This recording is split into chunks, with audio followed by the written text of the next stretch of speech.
Bonjour tout le monde! I am Pearl and welcome or welcome back to my channel, My French Story, the place to be to learn French, so make sure that you subscribe. Today, it is a story time video. Yes, I am going to explain to you that I was an actress. Yes, I was an actress. And I'm also going to explain to you why it did not work. Why it flopped. I am going to be very honest with you and explain to you everything. So, if you are interested in knowing a little bit more about my story, please keep watching this video. Alors aujourd'hui, c'est une vidéo story time. Et oui, je vais vous parler un petit peu plus de moi et en fait, on va parler un petit peu de ma carrière dans le cinéma français et de pourquoi cela n'a pas marché, pourquoi ma carrière n'a pas explosé, pourquoi je ne suis pas à Hollywood. Je vais tout vous expliquer. Alors, on va commencer avec les débuts. Comment j'ai commencé dans le cinoche? Depuis que je suis adolescente, j'adore le cinéma et en fait, quand j'étais plus jeune, j'ai toujours été dans des petites pièces de théâtre, à l'école, au centre de loisirs et c'est toujours quelque chose que j'ai adoré faire. Quand j'ai eu 15-16 ans, j'ai commencé à me dire que je pouvais le faire de manière un peu plus professionnelle et sérieuse. Et donc, j'en ai parlé à ma famille. Je leur ai dit, oh, j'aimerais bien être actrice, ce serait sympa. Et ma famille, qui me soutient toujours, m'a dit, bah oui, y a pas de problème. C'est assez drôle parce qu'en fait, j'étais hyper jeune et avec mon frère, on s'est dit, bon bah, tu veux être dans le cinéma, faudrait te trouver un agent. Je dis que c'est assez drôle parce qu'on a eu en fait dès le départ les bons réflexes. Pour pouvoir aller sur des castings, pour pouvoir être repéré, vous devez avoir un agent artistique. Donc ce qu'on a fait, je me souviens à l'époque, on est allé dans un cybercafé, je crois qu'on n'avait même pas d'ordi à l'époque, et en fait on a fait des recherches, agent artistique, agence artistique également, et on a trouvé énormément d'agences et d'agents, des agences hyper cotées et hyper connues, bien évidemment, on n'a pas postulé là-bas, et d'autres agences un peu moins connues, mais où j'avais plus de chances d'être acceptée. Donc pendant qu'on était en train de faire nos recherches, on trouve un agent qui a énormément d'adolescents et d'enfants.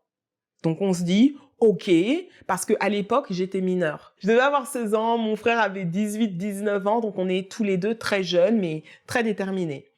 Donc on trouve cet agent et on passe un coup de fil à cet agent. Et en fait, mon frère, mais il me vend super bien. Il dit à l'agent que je suis la meilleure actrice qu'il connaisse, que je suis super professionnelle, que je suis hyper motivée. Et vas-y que j'en rajoute des tonnes. Donc cet agent nous dit, bah écoutez, venez me rencontrer dans mon bureau. Avec mon frère, on se regarde, on se dit, ok, t'as rendez-vous avec un agent. En fait, je pense qu'on s'attendait pas à un nom. On s'attendait à appeler, que personne réponde ou que la secrétaire nous dise que c'est pas possible. Mais en fait, on parle directement à l'agent, il nous donne rendez-vous. Donc nous, ce qu'on fait, c'est que mon frère prend des photos de moi avec un fond blanc. On me fait un petit CV artistique. Donc en fait, un CV artistique, normalement, vous avez tous les films que vous avez faits, les séries, les langues que vous parlez, les sports que vous faites, votre taille, la couleur de vos yeux, etc., etc. Donc moi, à l'époque, bah, j'ai pas d'expérience, hein. Donc on me fait juste un petit CV avec mon petit niveau d'anglais, les sports que je fais un peu de danse, ma taille, la couleur de mes yeux, de mes cheveux, etc. C'est vraiment juste histoire d'avoir quelque chose. Donc, nous nous rendons chez cet agent, on se démonte pas, hein, on essaie d'être le plus professionnel possible quand on y va parce que c'est assez, c'est intimidant en fait. Donc, on fait le rendez-vous, ça se passe très bien et en fait, l'agent est hyper content de nous avoir et puis il me dit très honnêtement, je vais t'expliquer comment ça va se passer. Je suis là, d'accord, expliquez-moi. Donc en fait, il me dit que lui, il est intéressé par mon profil. Parce que je suis une jeune fille, noire, donc lui, il n'a pas énormément de diversité dans son agence, il le reconnaît. Et en fait, il me dit, écoute, je ne sais pas comment tu joues. Je ne sais pas si tu es une bonne actrice ou pas du tout, j'en ai aucune idée. Donc ce qu'on va faire, c'est qu'on va faire une sorte de test. Je te prends dans mon agence, Je t'envoie sur des castings et je vois comment tu te débrouilles. Je vois si tu arrives à l'heure, si tu connais ton texte, si tu sais jouer, si tu es bonne quand tu joues la comédie. Et à partir de là, on verra. Bah moi, je me dis, bah ok, on y va, faisons ça, on se serre la main. Il prend mes photos, il prend mon CV artistique, il prend aussi lui-même quelques photos. Et là, ça y est, j'ai un agent. J'ai un agent comme ça, en 2 semaines. Donc, je suis super contente, mais rien ne se passe. 1 mois passe, 2 mois passent, 3 mois passent, 4 mois passent, 5 mois, 6 mois. Jusqu'à ce que j'arrive à un point où j'ai complètement oublié que j'étais dans une agence. Tellement il n'y a pas d'action, il se passe rien véritablement.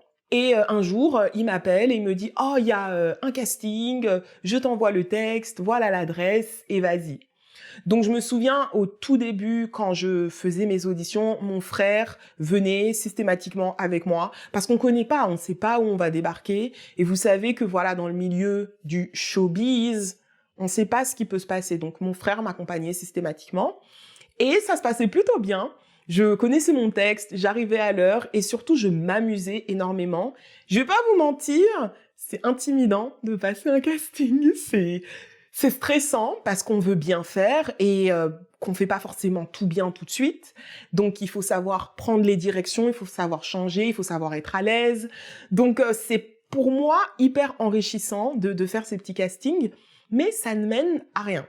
1 an passe, ça mène à rien. 1 an et demi passe.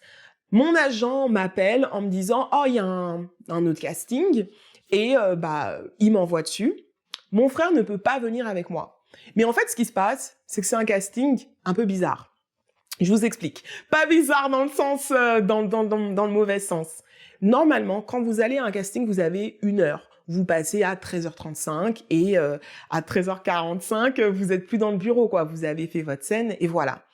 Là, j'arrive et en fait, il y a énormément de monde. Il y a énormément de monde. On prend mon nom, prénom, mais j'ai pas d'heure en fait. Je vois le temps qui passe et il y a de plus en plus de jeunes qui arrivent comme ça dans cette salle. Je me dis oh là là, c'est un peu chiant. Qu'est-ce qui se passe quoi?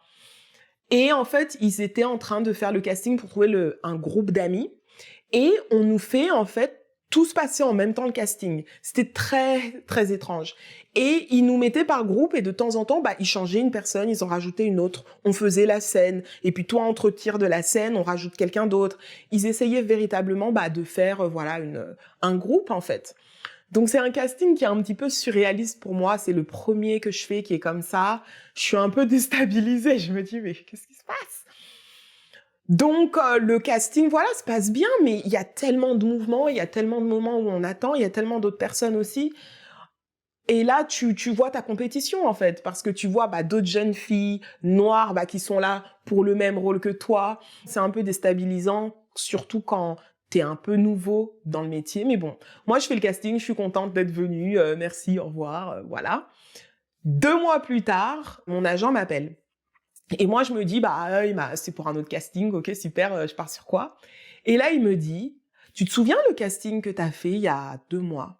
Oui, je me souviens. T'as été prise. Oh. Alors là, je suis au téléphone, je me dis, quoi? J'ai été prise? J'ai été prise? Trop bien. C'est vraiment ma première réaction. Je me dis, mais trop bien, mais qu'est-ce qui se passe en fait? À partir de là, qu'est-ce qui se passe? Comment ça se passe? Qu'est-ce qui va se passer? Donc voilà, mon agent m'explique, voilà, ça va être ton cachet, tu vas être payé autant. Pour le moment, tu as, je sais pas, je crois que j'avais 2 semaines de tournage. Tu as 14 jours de tournage, donc c'est super. Sachant que sur les tournages, vous êtes payé par jour. Quand il m'a dit que j'allais être payé par jour, j'étais là, c'est une plaisanterie ou quoi? J'y croyais pas. Donc, j'ai été prise et en fait, ce premier tournage que j'ai fait, c'était pour une saga de l'été, comme on dit en France. Une série, en fait, qui passe en été et qui a été diffusée sur France 3, qui s'appelle La Nouvelle Mode. Donc, une série pour France 3. Je crois qu'il y avait une 10aine d'épisodes. Tu veux pas qu'on aille à Angoulême demain? Ça te changerait les idées. Je peux demander à ma mère de nous emmener, on rentrera en car. Et pourquoi faire? Moi, je sais pas, on peut aller au ciné, traîner sur la place aux Arts, ou alors on reste tranquille chez moi si tu préfères. Mais moi je peux pas, j'ai foot. C'est mon premier tournage. Et donc, j'ai vraiment un rôle. J'ai pas un rôle principal parce qu'il y avait au moins 53 rôles, hein. Mais j'ai quand même, j'ai un rôle, quoi. Un rôle qui parle, voilà, super, quoi. Le stress commence à monter parce que là, tu te dis, mais est-ce que... oui, j'ai réussi le casting, mais comment ça va se passer, les caméras, bref. J'ai toutes ces émotions qui me viennent. Mais voilà, je vais sur le tournage, ça se passe très bien. D'ailleurs, on tourne une saison 2, 1 an et demi plus tard, donc je suis assez contente. Et ce rôle-là, j'avais le rôle d'une jeune fille qui a été adoptée, qui vit dans un village avec ses parents. Bon, je vais vous résumer l'histoire. En gros, vous avez une stripteaseuse qui vient de Paris. Son frère est décédé et elle se retrouve dans son petit village d'enfance où elle récupère un café. Donc c'est une histoire qui est assez intéressante, c'est assez drôle. Et moi, en fait, je suis la petite copine de son neveu, donc adopté, etc. Et on a tourné dans un village à Angoulême. Super, super, super, super. Donc ça, c'est ma première expérience. Et c'est comme ça, en fait, que je commence à rentrer dans le milieu du cinéma. Trop bien. Donc voilà, j'ai cette première expérience au cinéma qui se passe très bien et donc je continue avec les castings. Et en fait, je me rends compte de deux choses. La première chose dont je me rends compte, c'est que en fait, les castings sont hyper espacés dans le temps. Ça veut dire que certes, je tourne un petit peu, mais après, je tourne pas, j'ai pas de casting et c'est long et ça vient pas souvent. La deuxième chose que je remarque, c'est le type de rôle pour lesquels j'auditionne. Donc, on m'envoie sur un casting et en fait, on me dit « Ah, c'est un casting pour être une fille qui agresse une autre fille. » Je me dis « Mais comment ça ?» Donc, en fait, c'est une série, une jeune fille arrive dans un collège et elle se fait harceler. Harcelée moralement, physiquement, par deux sœurs. Et ils sont en train de rechercher un peu cette paire de deux sœurs qui vont en fait lui mener la vie impossible. Donc on me dit, voilà, il faudrait que tu sois un petit peu une racaille, que tu parles mal. D'ailleurs, tu vas devoir cracher sur cette jeune fille. Je me dis, quoi? Je vais lui cracher dessus? Déjà, je me dis, mais comment je vais faire le casting? Comment je vais cracher sur quelqu'un? Enfin bref. Je me dis, d'accord. C'est complètement à l'opposé de qui je suis. J'accepte le défi. Je peux le faire. Je suis une actrice. Je peux faire n'importe quoi. C'est vraiment comme ça que je vois les choses pour moi. Je me dis, voilà, on y va, pourquoi pas. Je vais au casting et en fait, ils adorent. Ils adorent mes attitudes, ils adorent comment je joue la racaille, ils adorent comment je cheap aussi. Et vous savez comment vous faites... c'est ce qu'on appelle cheaper. Donc ça, c'était hyper à la mode il y a 10 ans. Bon, on peut cheaper un peu par-ci, par-là encore maintenant, mais c'était hyper à la mode. Donc ils me disent, ouais, tu peux cheaper. On me demande de faire pas mal de choses clichés, en fait, pendant ce casting, que je fais à merveille, parce que le casting se passe super bien. Assez rapidement, j'ai une réponse. On me dit, ouais, super, tu as le rôle. Et moi, je suis contente, parce que je me dis, ouais, ça y est, je book encore un autre casting. Donc, je suis contente, moi. Donc, je fais le tournage, ça se passe bien. Au final... on me montre comment, voilà, faire semblant de cracher sur quelqu'un. Écoute-moi bien. Macar, c'est mon ex. Si tu lui parles encore une fois, je te pète les dents. T'as compris? C'est son ex. Folle. Ça pue, va, je te jure.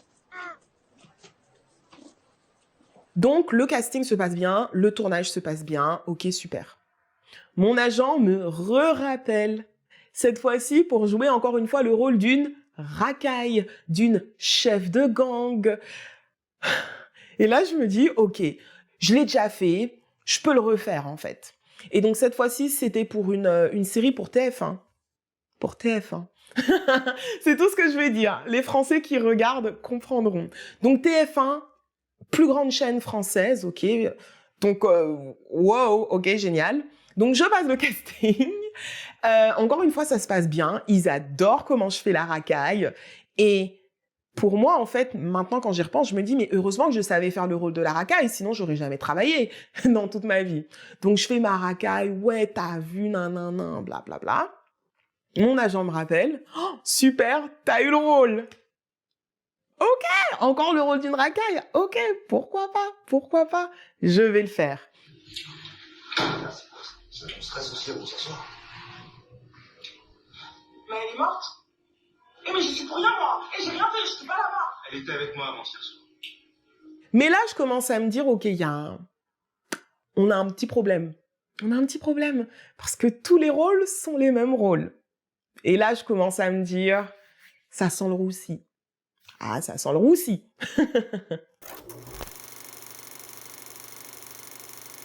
Alors maintenant, on va parler un petit peu de la goutte d'eau qui a fait déborder le vase et du début de la fin, si je puis m'exprimer ainsi. Donc, comme je vous le disais juste avant, je commence à me rendre compte que je suis systématiquement envoyée sur les mêmes types de casting. Jouer une racaille, jouer une prostituée, jouer une immigrée sans papier. Ah oui, parce que ça, je vous en passe. Des histoires. Et en fait, ça devient assez frustrant. Il n'y a pas énormément de casting, c'est toujours les mêmes types de casting, les mêmes types de rôles. Je commence à avoir une certaine frustration qui se crée. Mon agent m'appelle pour un autre casting. Et cette fois-ci, il me dit « Oh, c'est pour un film, je t'ai tout envoyé, va regarder tes mails, etc. » Et honnêtement, je me dis « Un film ? C'est pas une série TF1, c'est pas une série France 3, France 2, c'est un film. » Trop bien. Donc, je me précipite pour aller voir mes mails et regarder de quoi il s'agit. Et là, je vois casting Les Lascars. Les Lascars. Alors, je vous explique. Les Lascars, c'est une série animée française très connue, très drôle, qui parle en fait de Lascars. Qu'est-ce que tu fous là, toi? C'est votre terrain ici. Oh, mais je vois que monsieur est pas un peu bon, c'est à l'aise. Eh, mais t'es-moi la signature du Farca. C'est hyper connu. Très très connu, mais pour moi, c'est une série animée. C'est un dessin animé, c'est pas une série. Donc, déjà, je me pose une question. Je me dis, mais ils veulent faire les Lascars en film avec des vrais personnages. Je comprends pas trop. Est-ce que c'est du doublage? Je sais pas trop ce qui se passe, mais bon, c'est les Lascars, c'est connu, c'est un film. On va tout donner, je suis motivée, on y va. Je lis un petit peu la description du personnage. Et là, je me dis, ils se foutent de ma gueule. Ils se foutent de... Honnêtement, je vois la description du personnage. Je me souviens pas exactement du nom du personnage, mais c'était, oui, Kaira, hyper agressive, qui parle très mal. Je sais pas pourquoi je fais la choquer maintenant, parce que c'est l'essence même des Lascars. Je connais la série, je sais dans quoi je vais. Mais en fait, quand je regarde cette description, il y a une partie de moi qui me dit, vas-y, tu sais le faire, tu peux faire, ça a été fait, tu vas faire ce film, vas-y, va au casting. Et en fait, je vais au casting et là, c'est vraiment la première fois de toute mon histoire de casting et d'aller à des auditions où je me vois sortir de mon corps et me regarder et me dire « Mais qu'est-ce que tu fais ? Mais qu'est-ce que tu fais ?» Donc en fait, la directrice de casting me demande de pousser la Cara, encore plus, encore plus. Et en fait, c'est tellement poussé que moi, je peux pas le jouer, en fait. C'est trop. Ce que je faisais pour TF1, ce que je faisais pour France 3, ça leur allait. Mais là, pour les Lascars, non. Il en faut plus. Donne-moi plus d'agressivité. Vas-y, non, non, non. Honnêtement, j'étais épuisée. On refaisait la scène, on la refaisait. Et je me suis dit, non, c'est vraiment pas dans mes compétences. J'ai essayé de donner mon maximum, mais j'ai quitté le casting. J'étais là, mais ne m'appelez pas. Ne m'appelez pas. Et surtout, je me suis dit, mais plus jamais j'ai envie de vivre ça. C'était pas du tout la faute de la directrice de casting. Elle, il lui faut ce qu'il lui faut. Mais c'est juste que j'étais arrivée à un niveau saturation. J'en ai marre de faire la racaille. D'accord? On va se le mettre entre... c'est une citation. J'en ai marre de faire la racaille. Honnêtement, j'étais dans le métro, je rentrais chez moi et je me suis dit, ce qui s'est passé, c'est surréaliste en fait. Donc le casting des Lascars, pour moi, ça a été un moment pivot où je me suis dit, je sais pas si tu vas pouvoir faire carrière. Je sais pas si ça va être possible. Dans une précédente vidéo où je parlais de pourquoi j'ai quitté Paris, j'arrivais aussi à un moment de ma vie où j'avais envie de quitter Paris. Si vous n'êtes pas au courant, je vous encourage à aller regarder cette vidéo. Je vous mettrai le lien dans la description. Donc, ce qui s'est passé, c'est que je suis arrivée à un moment où j'ai dû faire des choix de vie. Est-ce qu'on reste en France? Est-ce qu'on quitte la France? Qu'est-ce qui se passe? Et en fait, pour moi, j'ai pris la décision de quitter la France pour pouvoir aller aux États-Unis, étudier et faire ce que je devais faire. Et en fait, quand je suis partie, j'ai eu un appel avec mon agent où je lui explique que je ne vais pas être disponible. Et il me dit, bon, c'est pas grave, mais quand tu reviens, même si tu viens pour 2-3 semaines pour les vacances, dis-moi, Sait-on jamais si y a un casting ou quelque chose. Je lui dis oui, pourquoi pas. Je vais aux États-Unis. Quand je reviens, je lui dis que je suis de retour, il n'y a pas de casting. Et en fait, quand je suis revenue, je me suis dit, c'est plus ce que j'ai envie de faire. Je n'ai plus envie de faire ça. Donc en fait, pour moi, mon départ aux États-Unis a aussi été la fin de cette carrière parce que j'ai dû quitter mon agence et arrêter de faire des castings.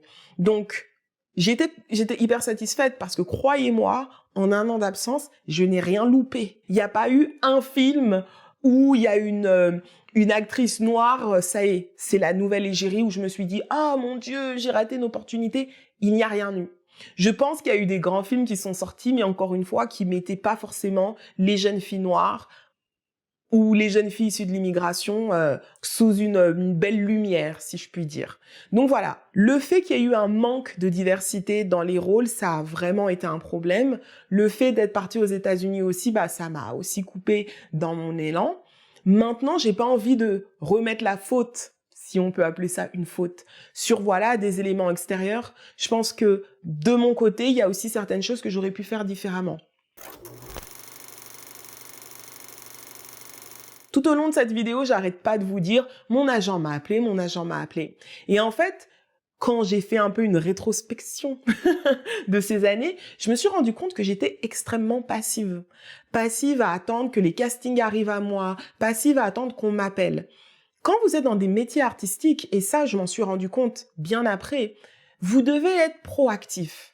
Vous devez écrire, vous devez produire, vous devez essayer de créer des projets avec d'autres comédiens, d'autres acteurs.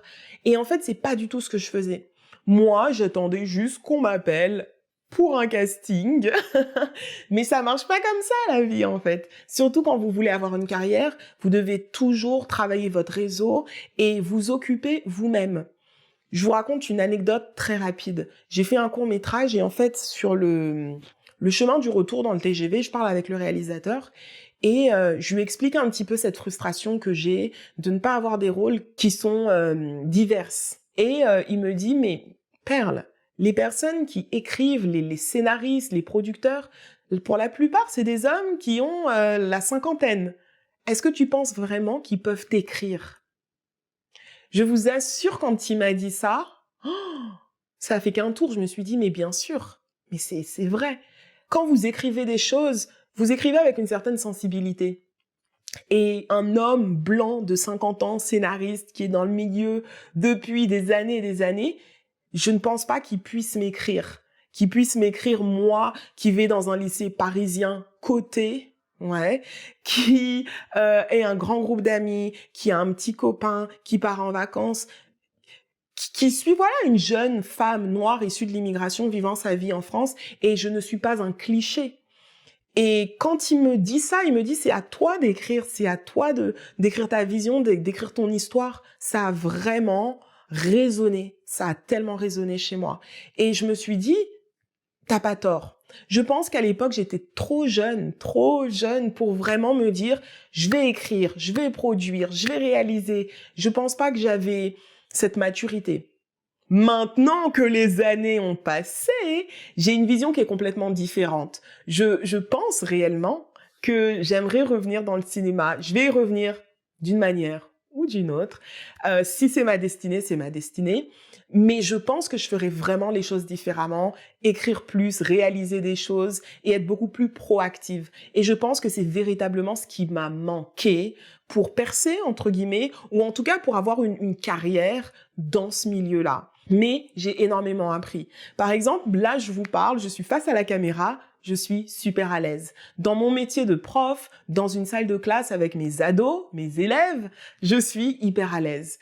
Quand je parle en public, c'est pas un problème pour moi. Donc c'est intéressant de voir toutes ces choses que vous faites dans votre vie. Quand vous y repensez plus tard, vous vous rendez compte que mais ça fait sens. J'ai fait telle ou telle chose, ça m'a appris telle chose qui m'a ouvert telle porte. Et pour moi, certes, ça a été un petit échec. On va pas se mentir, ça n'a pas forcément fonctionné, mais j'ai tellement appris. Ça a été tellement enrichissant.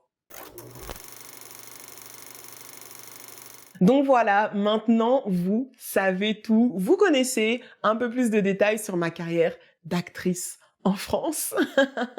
Et pour moi, c'est important que vous connaissiez cette partie de mon passé, cette partie de ma personnalité, parce que je trouve que ça se retrouve dans beaucoup de choses que je fais en ligne, dans beaucoup de mes cours de français, sur mon Instagram, mon site internet. Vous avez un petit peu ce côté artistique qui ressort, donc maintenant, vous savez tout. Si vous avez des questions, n'hésitez pas à me poser vos questions dans les commentaires. Je vais vraiment essayer de répondre à tout le monde, parce que je suis sûre qu'il va y avoir des questions qui vont fuser de partout. Aussi, n'hésitez pas à vous abonner à ma chaîne et à aimer cette vidéo si elle vous a plu. C'est tout pour moi et je vous vois très vite dans une prochaine vidéo. Salut tout le monde!